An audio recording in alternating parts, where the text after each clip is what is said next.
بسم اللہ الرحمن الرحیم۔ عورتوں کی طبیعت کیسی ہوتی ہے؟ پیارے نبی کریم صلی اللہ علیہ وسلم کا حیران کرنے والا جواب۔ حدیث نبی صلی اللہ علیہ وسلم ہے کہ نبی پاک صلی اللہ علیہ وسلم نے فرمایا کہ خاوند کو چاہیے کہ بیوی کے ساتھ درگزر کا معاملہ کرے۔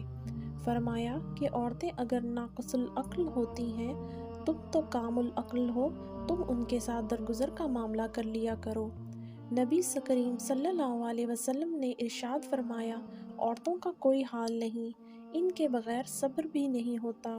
جو نرم ہوتا ہے یہ اس پر غالب آ جاتی ہیں، جو سخت طبیعت کا ہوتا ہے وہ اس کے اوپر غالب آ جاتا ہے۔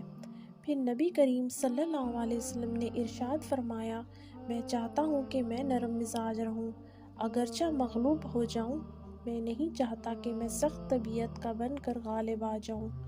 ہمارے پیارے نبی کریم کی شان سبحان اللہ، انہوں نے ایسی انوکھی بات سنائی کہ گھر کے اندر بندے کو اتنا رحیم اور کریم ہونا چاہیے۔